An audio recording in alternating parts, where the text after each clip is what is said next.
welcome to another episode of the Trailblazers Experience podcast, the podcast where we have candid conversations with women sharing their career journeys. And today I have a TEDx speaker on the podcast. I describe her as a powerhouse in tech innovation and gender equity. Here's the founder and CEO of Tech FoundHer, a platform championing women-led startups and advocating for systemic change in the tech ecosystem. So really being all about the change that you want to see. Mairin, welcome to the podcast. Thank you, Natalia. Yeah, excited to be here. I mean, girl, first of all, a massive big up to you about just really what you represent and all the things that you are involved in, I think is really formidable. A lot of the times we know from the statistics that less than 5% of investment goes to female founders. Although women are very lucrative for businesses, no matter what sector.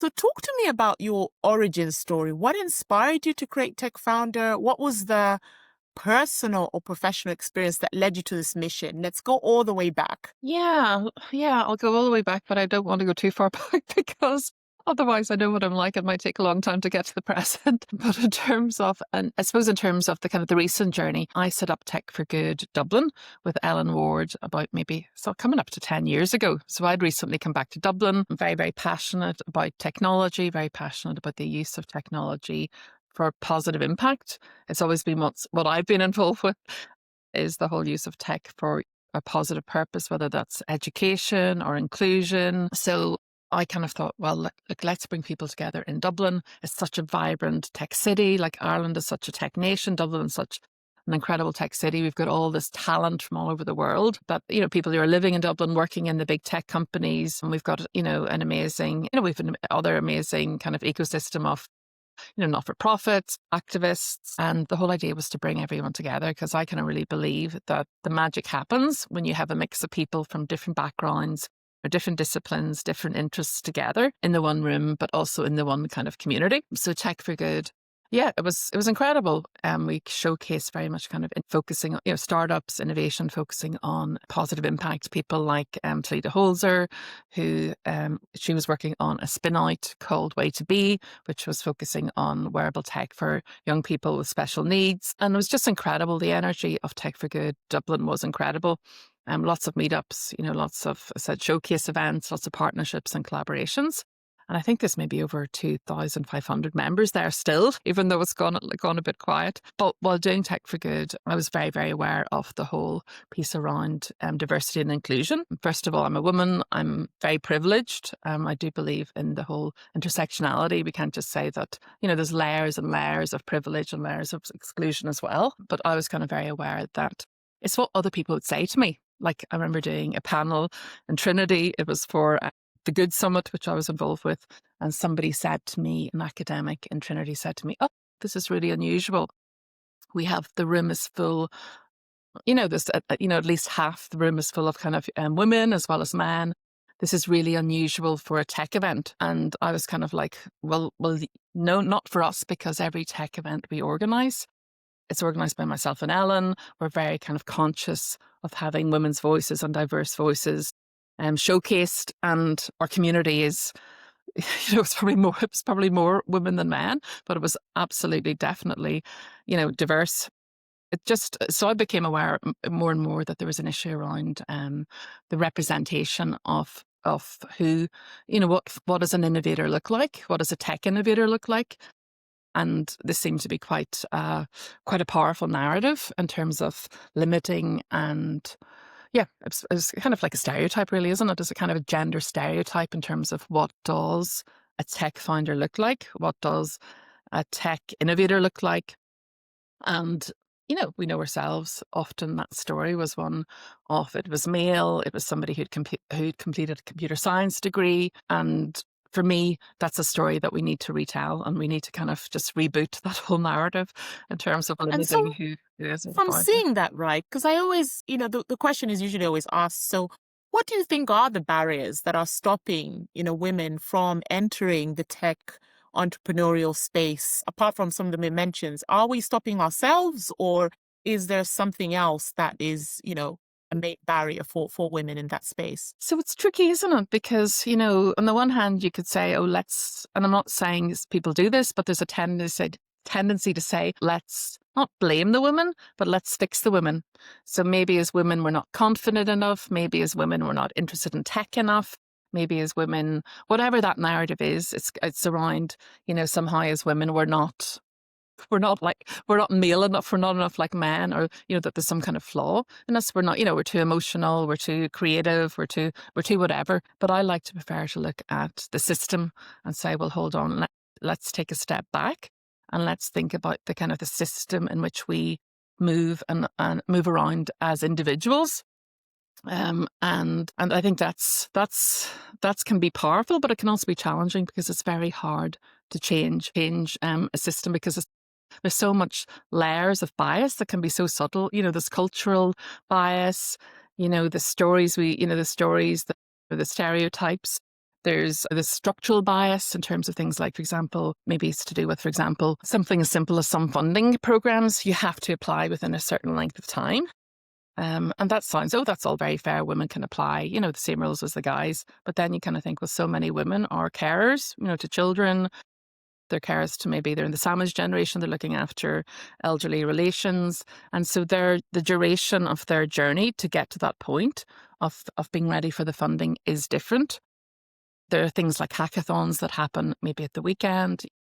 And again, it's not designed for women who often have the response, still the case that so many women do a second shift in terms of family support and family work. And so there's so many subtle things. It could be even like having pizza and beer, assuming that, tech innovation events always have, pizza and beer as the kind of, the hospitality. But it's also, it's quite subtle, but we've all felt it, that feeling of going into a room and feeling, I don't really belong here. Not because necessarily you look different, but you engage in conversations and you just get that slightly glazed over look in people's eyes when they're talking to you. You kind of get a sense that they're not taking you seriously. They don't feel you've something maybe of interest to contribute. So there's a lot of subtle things around, I suppose, when women especially feel that they don't belong in these, tech, innovation, entrepreneurial spaces. And then there's the hard facts, of the lack of funding that women receive. We all know that percentage, the whole 2% of funding only goes to, globally in terms of venture capital, goes to women founders in terms of women-only teams. Our history speaks for itself. We've had a history as women of being excluded from decision-making. It's only in the kind of, I think, the 1980s that women could open a bank account on their own without their father or their husband. So we have had such a short number of decades in terms of equality of agency. What I love, though, is you are changing the narrative. So, I was looking at your academic background. So you've got degrees in arts, science, and innovation. We also now know that there are apps out there that can help you with coding. Lovable is no code based for you to develop things.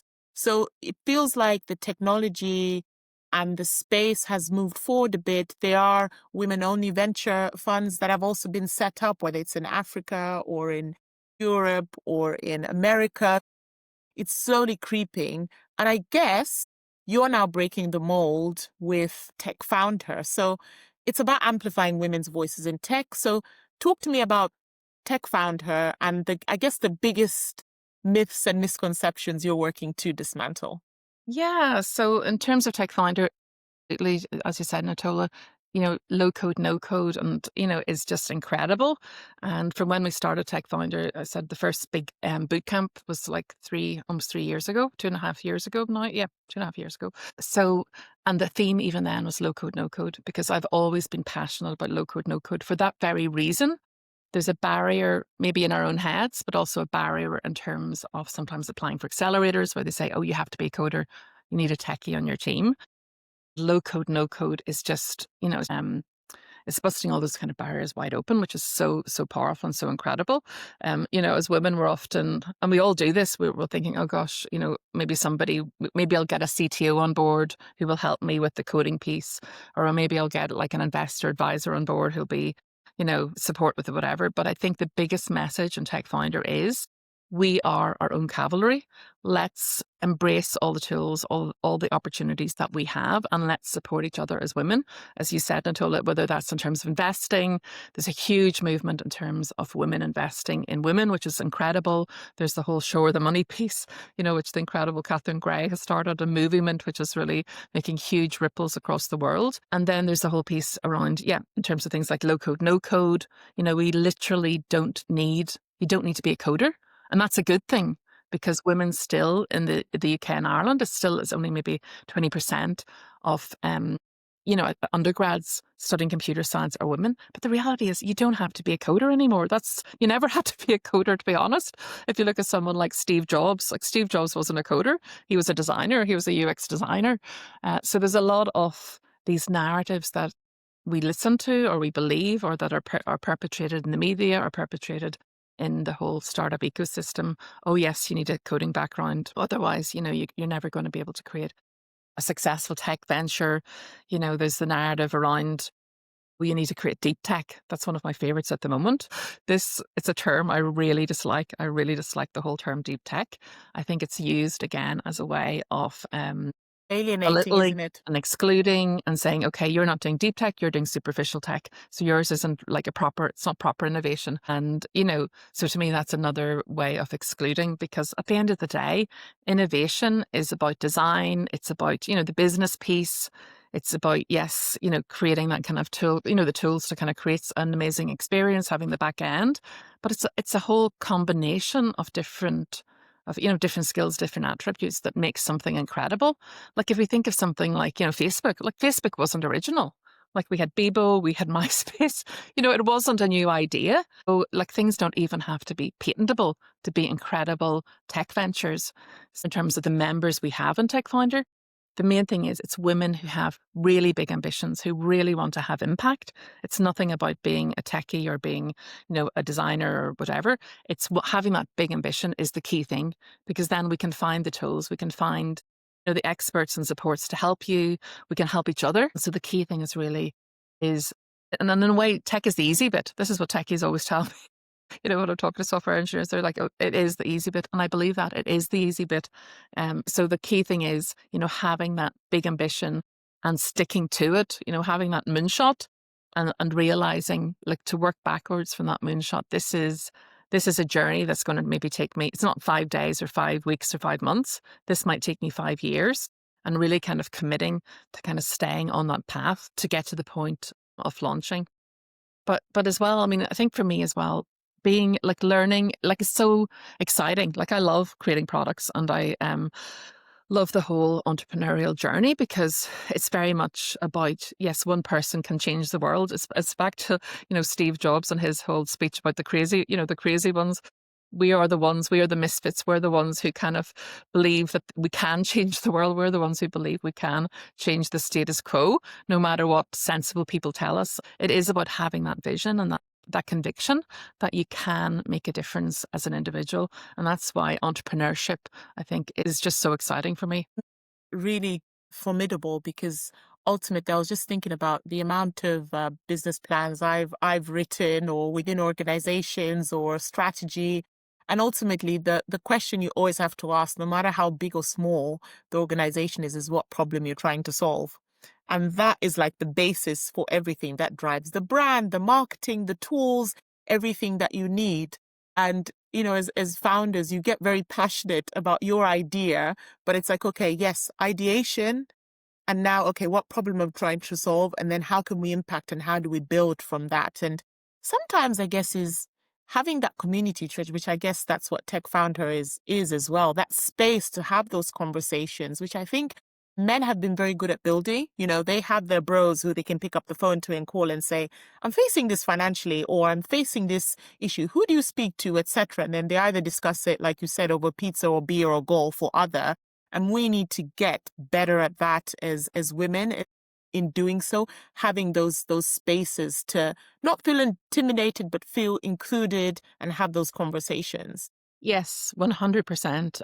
Marcia Daywood, she talks about this in terms of that we need to create our own golf club. And I guess that's what Tech FoundHer is. Not that I'm a fan of golf, but yeah, It is about how there is power in collective. And to be honest, it's been seen for the last number of centuries as something quite subversive, gathering women together.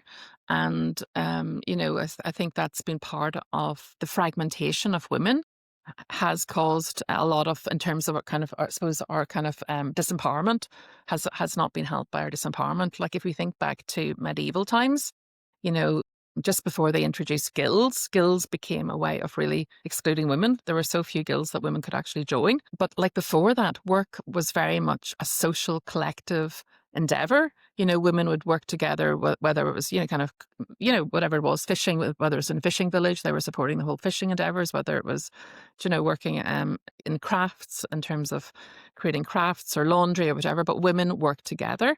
And that collective piece was really, really powerful because women supported each other. They shared information to each other. They talked about the problems they had.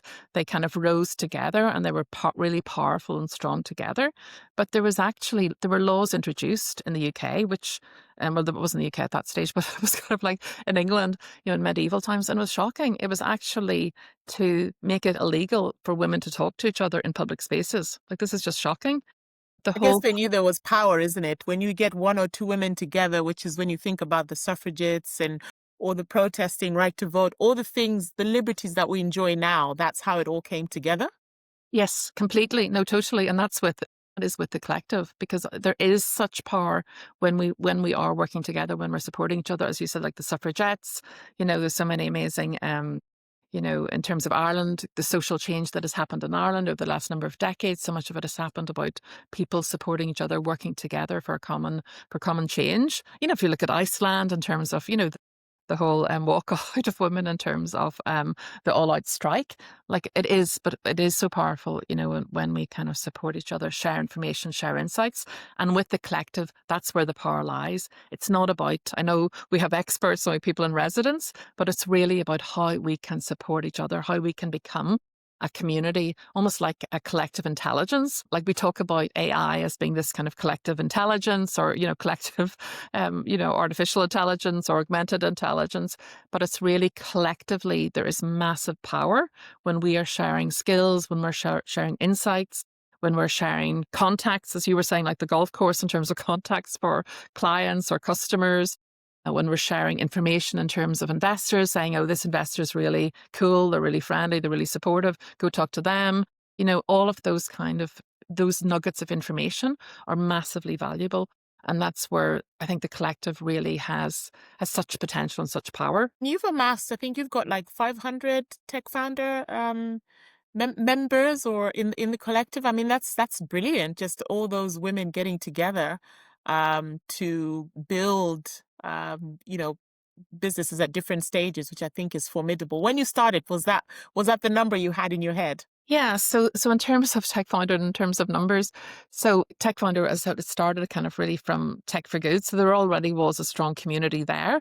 And then after our first large event in Dublin, we just set up a WhatsApp group. So I think at the moment there's maybe, I'm not sure, I haven't looked, but maybe 350, 400 in the WhatsApp group, but that has not been advertised. But look, everybody's welcome to join, having said that.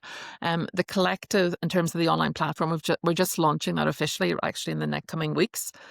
So we're going to be doing a real push, and absolutely, it'd be amazing to have the thousands globally, because with the collective, it's how can we create a global community as well of women tech innovators, women who are, building, creating tech ventures, and all of those allies and champions who support the women. So for me, I'm a huge fan of experiential learning. I'm a huge fan of getting stuck in, start making, start building. One of my mantras was recently with the recent TEDx Pre-Accelerator Innovation Labs, it was like, fuck perfection. But it was that idea, let's not overthink things. Let's get it out there. Let's learn from it. Let's get feedback. Even if it's putting pen and paper, scribbling something down, pen and paper, where you're kind of sketching something out. I'm a huge fan of back of an envelope, when I'm mapping if I'm designing some kind of product. So many businesses have been started by that. Let's go have a drink, the idea, and then they just went for it. Yeah, exactly.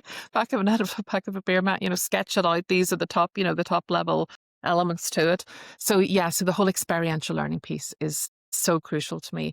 And in terms of how we can get more women starting tech ventures and leading and scaling tech ventures, it's so important that we get stuck in there. Look, at the end of the day, like it's such a privilege to get, it's such a privilege to do this, but but it's such a privilege because you learn by doing.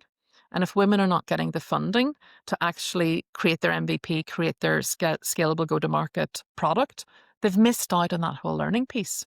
So for me, that's why you're talking about equity. That to me is so kind of disempowering. The fact that as women we don't get the funding, so we don't get the chance to learn, we don't get the chance to fail.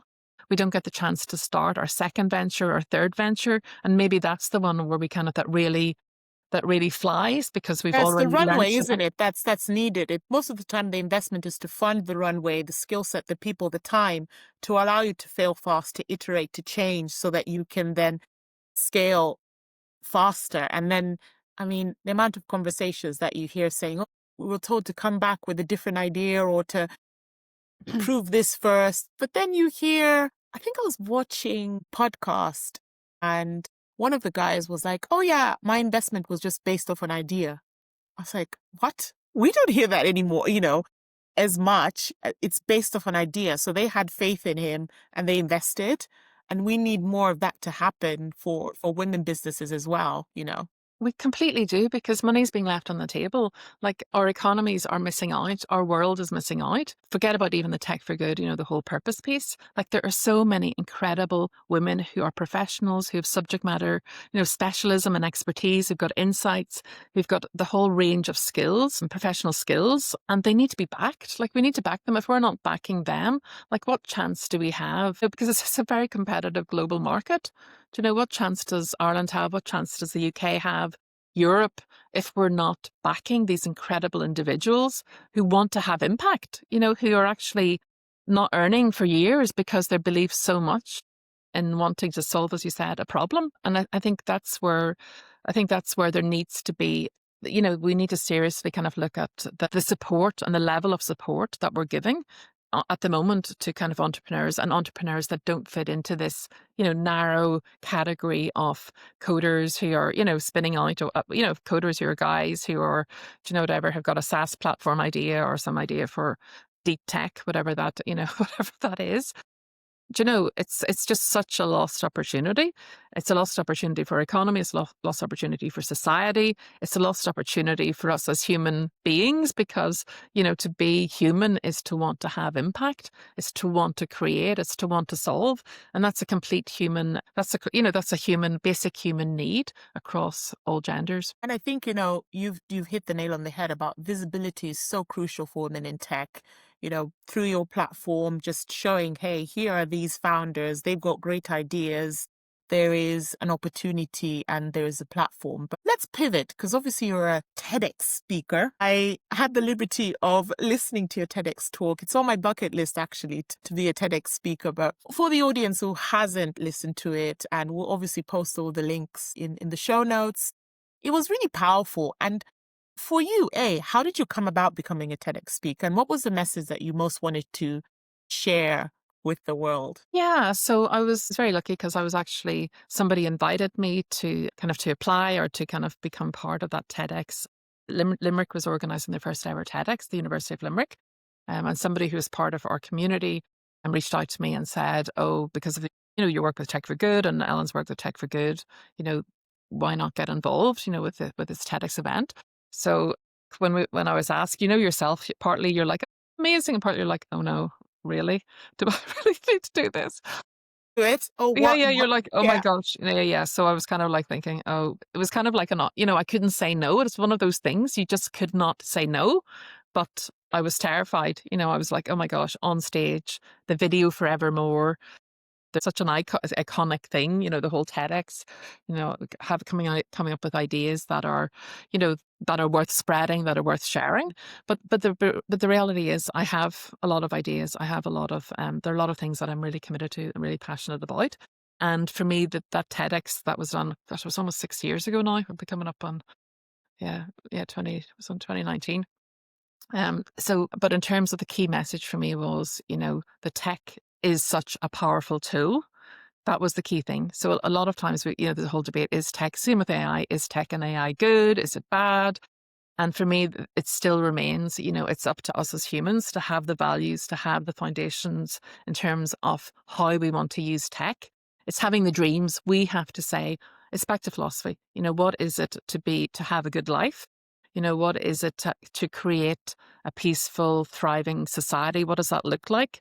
And we use technology then as a way and as a tool to create it. But yes, I tied it back into where I'm from. So I'm from County Down. I'm from near a little village called Ballygowan, and Ballygowan in Irish means Balla and Gowa, which means the town of the blacksmith. And for me, that was fascinating because it was back to this idea. Well, what were blacksmiths? It was basically they were tool makers, and they were using obviously iron. And if you think about it, like iron came from the stars. Like it's fascinating. It's actually stardust. That created this amazing materials that we could create tools with.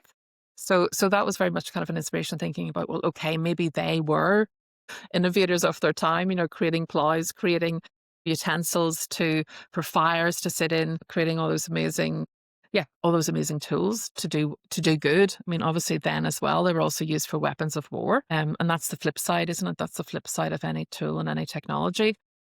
And I was also really inspired by where I come from. There's an amazing monastery on the island of Nendrum, which was called St. Mohi. And back in medieval times, which again is just incredible, the amount of learning and sophistication of collectives. There was a monastery, and the monastery was a collective. It was a place of learning. It was a place of sharing, thriving, making wine, not making wine, maybe making mead or making, honey and growing things and fashioning and engineering these amazing tools that kept the community fed.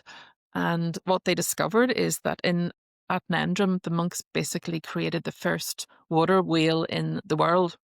So it's the earliest example of actually harnessing the power of tides, tidal energy to create this tidal mill. So to me, that's always just been so incredible. And again, it's back to the power of collectives, that when we have a collective of people working together, supporting each other, there for the long term, focusing on the good of maybe the local community, but tying into those amazing networks, those global networks. So like the monks in Nendrum and the monastery in Nendrum would have been connected by the sea. People would have traveled by boats to, monasteries and centers of learning all across Europe.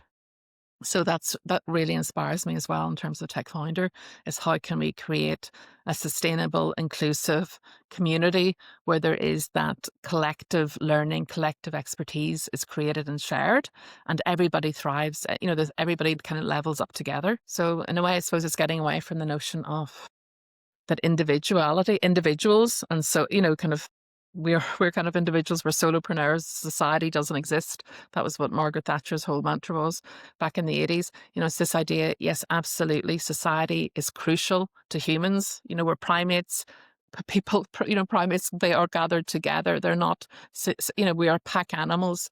And this whole idea of being in a collective, we're protected. If you think about it, even like, in terms of the animal analogy, but also in terms of looking at places like, the monasteries, there's such power to elevate, to really move forwards and advance in terms of humanity. The whole storytelling element of how you connected, the history of where you were brought up as to what they were able to utilize as a collective in those times, and how that ties in with technology now. It reminds me of when, have you ever been to China before? No, I've never been. I'd love to go. Similar vein is, they have a history that is just unfathomed, and no matter which city you go to. So, for example, the fact that they built the Great Wall of China, it was like a 360 moment for me, seeing all the historical part, but also how advanced they are from a technology perspective, ecosystems, working as collectives.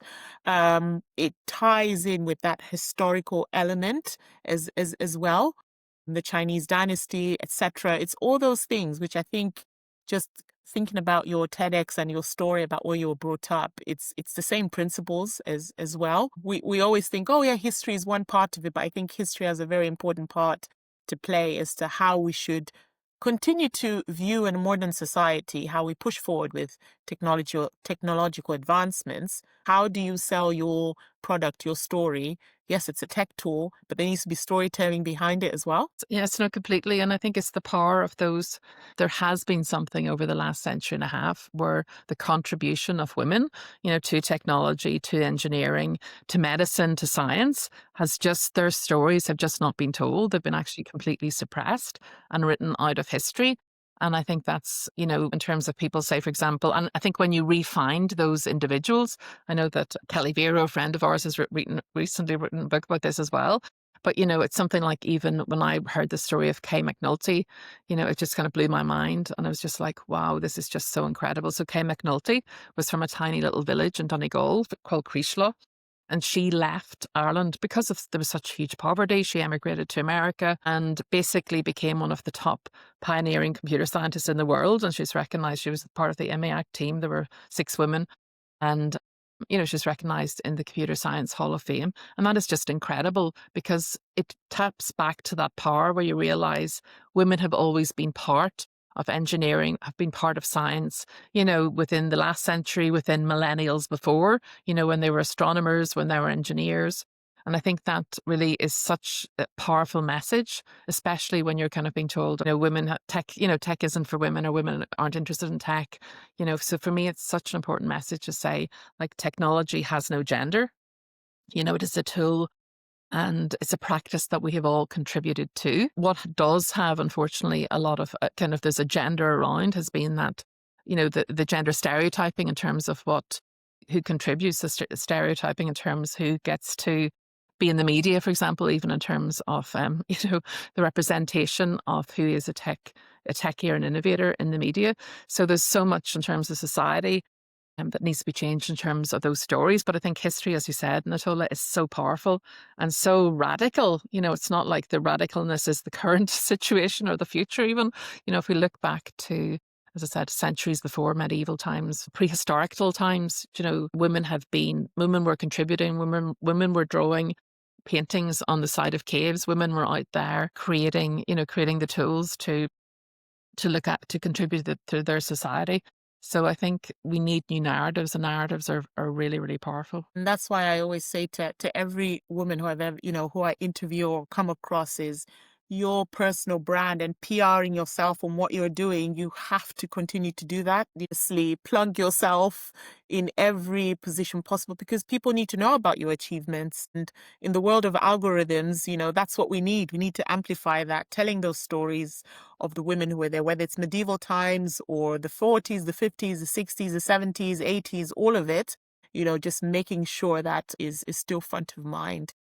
Let's talk about resilience. Obviously, your path hasn't been linear. No one's journey is. And I think that's the part which makes you so relatable as well is, you've also had your own journey. Can you share a moment or a challenge that's helped shape your resilience? Because I think a lot of the times people see, if they don't know you, they'll look at your TEDx, they'll look at, that you're Tech for Good, Tech FoundHer, they'll see you on LinkedIn and just think, perfection all around. It's been easy. Is there a moment that you can akin to that's shaped, your resilience as a founder, as a leader? Probably a number of different moments for sure. And I think that's the thing, I think that's what everybody has had. Anybody who's worked, anybody who's created, anybody who's tried to forge anything to have any kind of impact, you come across such obstacles, Yeah. So, I mean, in terms of my career, there've been a number of threads, I suppose, through it. And you often see these just looking backwards. So I kind of did computers. I didn't do computer science. I did maths, physics, chemistry for A levels. I was really good at science, but I also loved art. And it was kind of interesting. People were like, oh, very few people are good at science. You got to do science if you're good at it, kind of thing. And then for university, I was completely confused. I didn't know what I was going to do.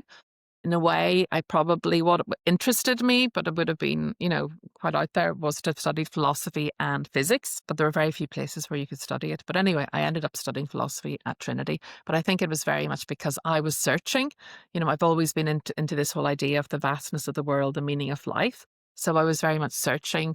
Philosophy, I'm not sure I'd recommend it, for somebody like me. First of all, I studied it, but no, do not go that direction.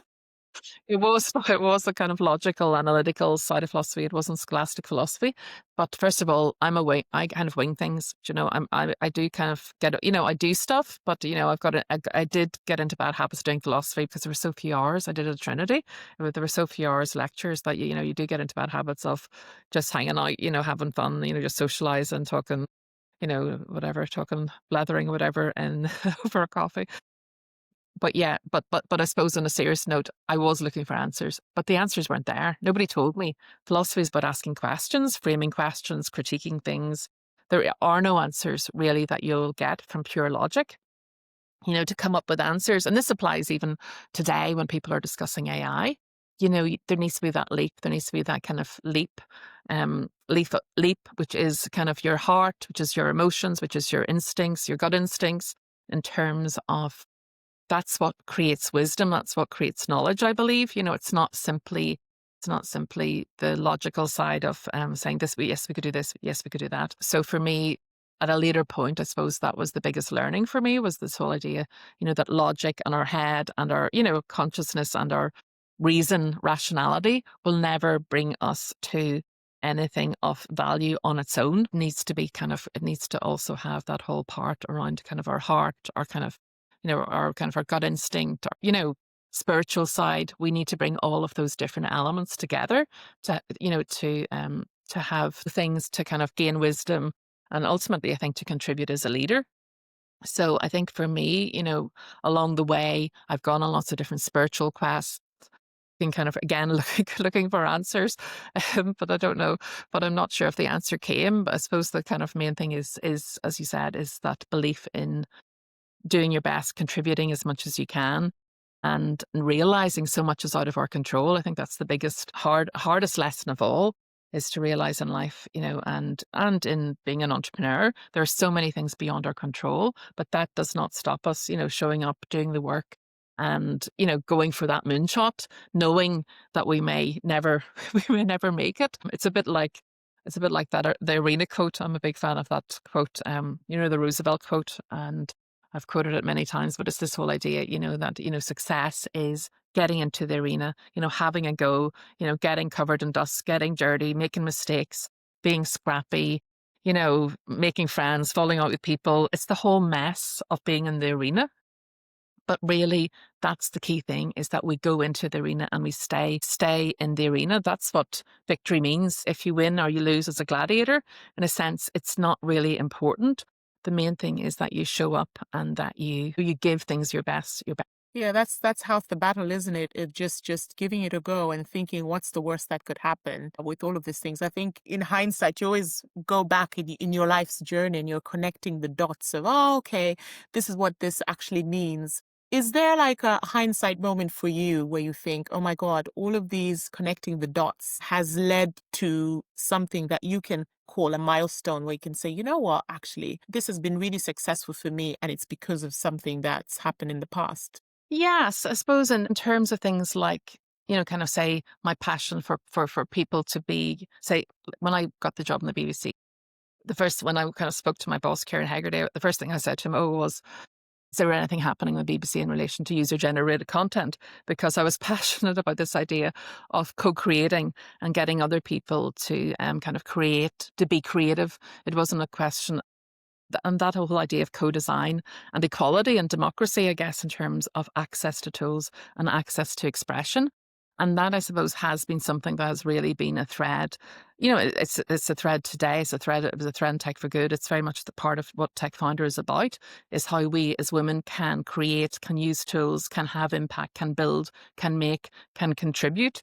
So that's something that I'm really, really passionate about. And I'm not sure where it comes from. I suppose my dad, he was an art teacher, so he was very, very creative. We were growing up, we were making, like, we are doing all the usual things, like, you know, making dens out of, you know, reeds in the garden on our holidays in Donegal. But it was also, you know, there was also a lot of creativity, both making everything from candles to, you know, paintings to batik to, you know, we were always making and creating. But my dad as a teacher, that was very much his philosophy, was that everybody has something to contribute. You know, in some schools, it's the children who don't fit in, who are kind of like encouraged to go to the art class or the art room, almost because they don't fit in anywhere else. But my dad was a huge believer in everybody can contribute. I think that's really an important lesson and even a nugget, isn't it? Is that everyone has something, that special secret sauce that they can contribute. It's just finding that out. And I think that's really important as well. Let's talk about the future of Tech FoundHer and, inclusivity in the best way possible. What's front of mind for you right now? Are there any initiatives or collaborations that you're excited about? Yeah. I so last year last year was just such an incredible year. So Tech Founder is really young. We only started, it's only a limited company, like a year and a half.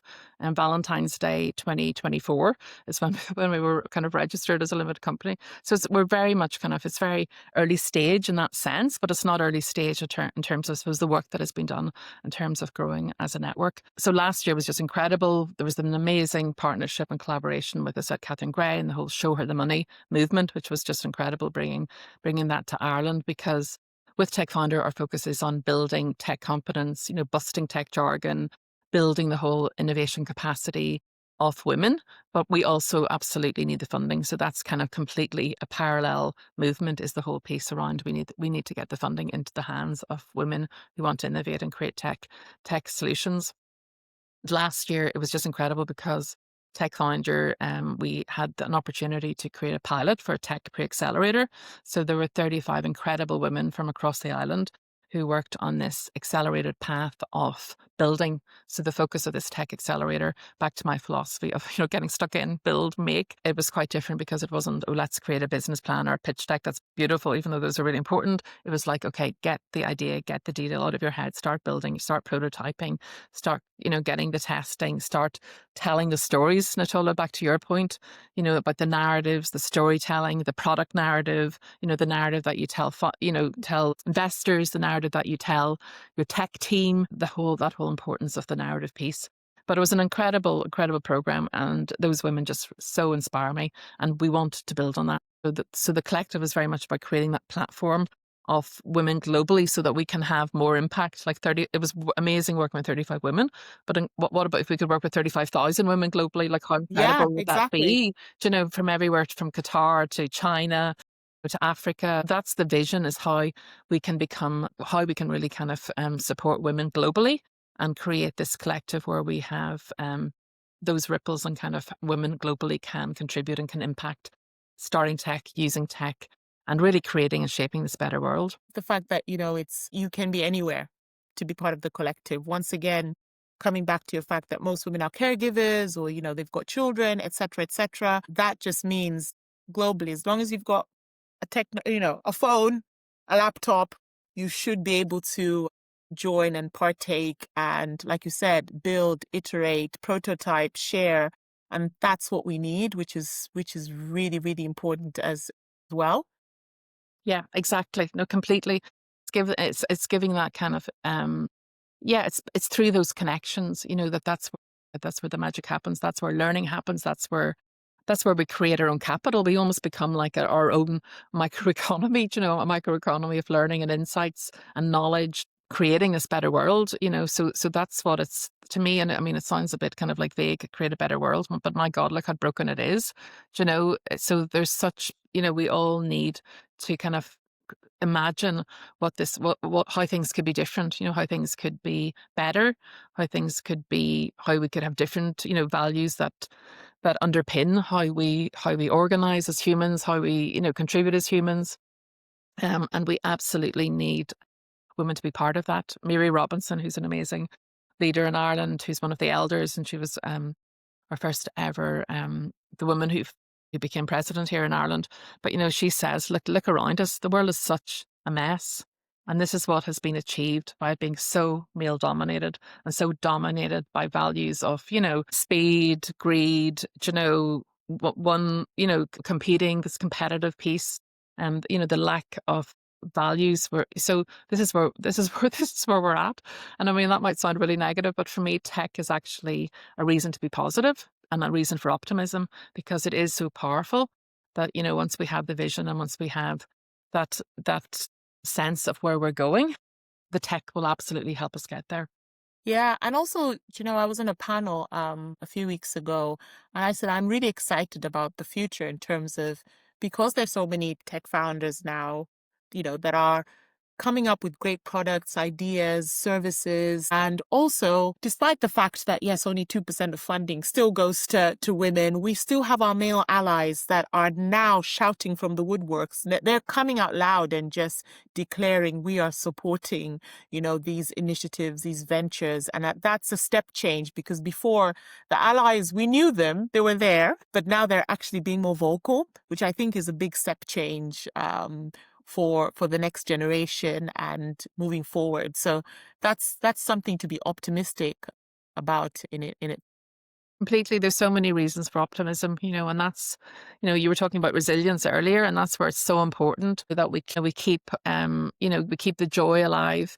And we get that often from being with each other, having a bit of a laugh, so it's so important, isn't it, that we support each other, that we kind of create that energy, that positive energy, and that sense of optimism and that sense of possibility, because that's really what keeps us moving forwards. Yeah. Well, in a few months, there's Women's Entrepreneurship Day. I mean, there's a day for everything in the consumer calendar. Do you want to talk about an initiative that you'll be launching soon to celebrate this, or something as a catalyst for Tech FoundHer? Yes. Yeah. So, I mean, in terms of TeP&x, the visibility piece is so important. And yeah, it's something that we'll be doing we'll be launching, I think, the next week or so. So watch the space, but it's very much about founders. So that we're going to really showcase the incredible women, the incredible talent that is part of the collective, that's beyond the collective in terms of women innovating with tech. So very much making visible them, getting for them a chance to tell their story, and we will help amplify their story. And it's back to your point, Nicole, about the allies. Like, this is the chance to support, to network, to get behind these incredible founders, and to reach out to them and really kind of just accelerate how the impact, the positive impact that they're determined to have. Next 5 years, is there anything that you think is in the pipeline for Tech Founder where you say, this is the North Star that I'm working towards, that you'd love to share?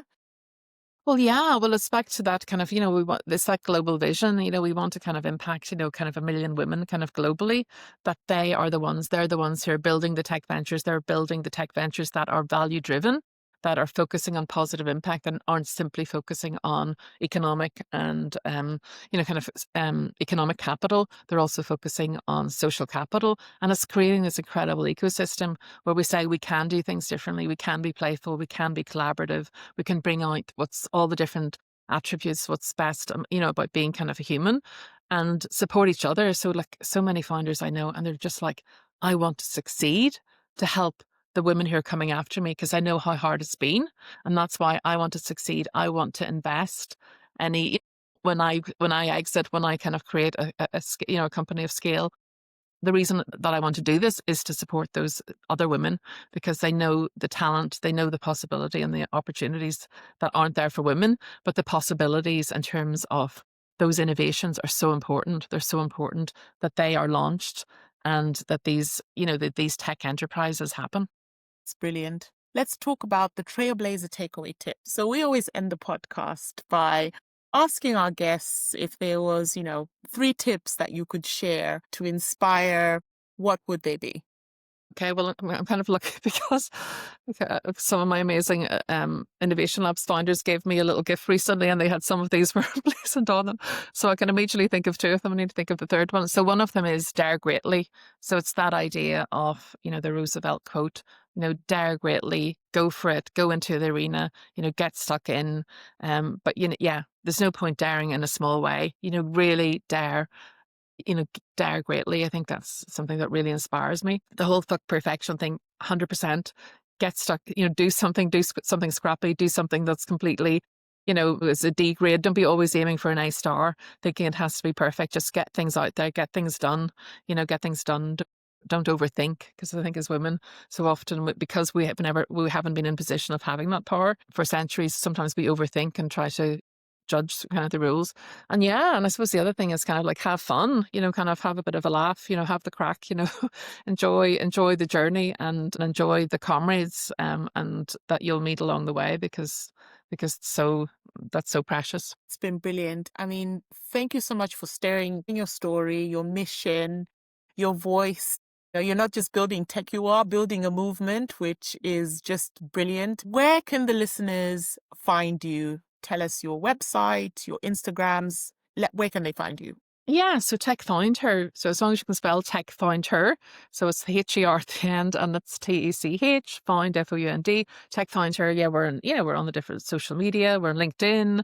We have a website, techfounder.com. So yeah, but I'd love to hear from you. Please reach out to me, message me, get involved, join the collective, join the movement. Yeah, and we're stronger together.